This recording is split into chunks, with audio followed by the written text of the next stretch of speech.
After a grueling walk down and then up the 1,099 stairs at Tallulah River Gorge, we went back to our RV to rest. That afternoon, we drove to a different vantage point with the couple we were with. A thunderstorm started rolling in, so we all hurried back to the car. Our friend started driving down the hill. When a lightning strike crashed nearby, we were all on high alert.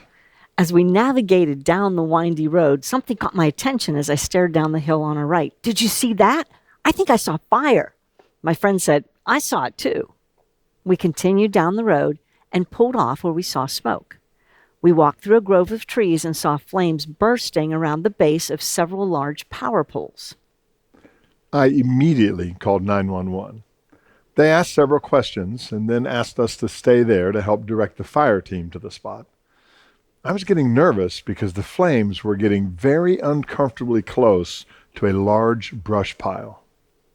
While the two men investigated the fire more closely, us ladies stayed near the road to help flag down the dispatched fire engine. The fire was obvious from the road by this time.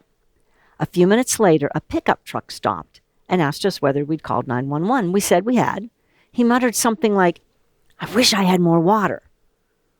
I watched him remove his shoes, put on a pair of rubberized boots, and then he reached into the bed of his pickup truck and pulled out something that looked like an oversized fire extinguisher. He trudged to the power lines and started spraying water. Within a few minutes, the man had extinguished almost all the flames. Mike and our friend followed up by stomping down the tiny flames that were remaining. We discovered that the man was a volunteer fireman, and he always carried water and boots just in case. By then, we noticed flames at the next set of power poles, so he went on up there, and we directed the fire engine to join him when it arrived. I think of all those forest fires raging on the West Coast. Each one started with one tiny flame.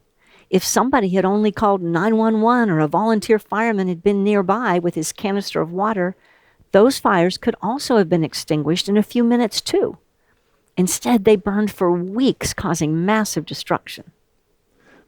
James chapter 1, verses 14 and 15 says, "But each person is tempted when they are dragged away by their own evil desire and enticed.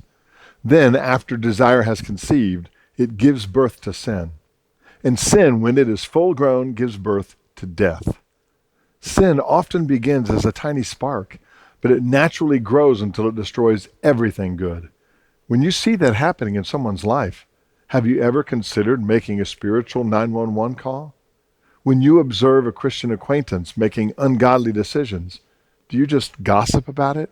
Or do you find a trustworthy pastor or family member who has the ability to help extinguish those flames?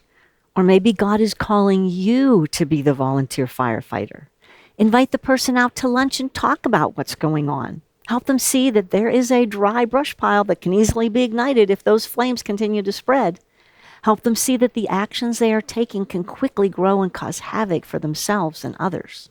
Help douse those flames with intercessory prayer, sound wisdom, or offering healthier alternatives to someone tempted by sin. Be ready, like our volunteer fireman friend, to step in and put out the flames before they get too big to control. Thanks for trekking with the Foxes.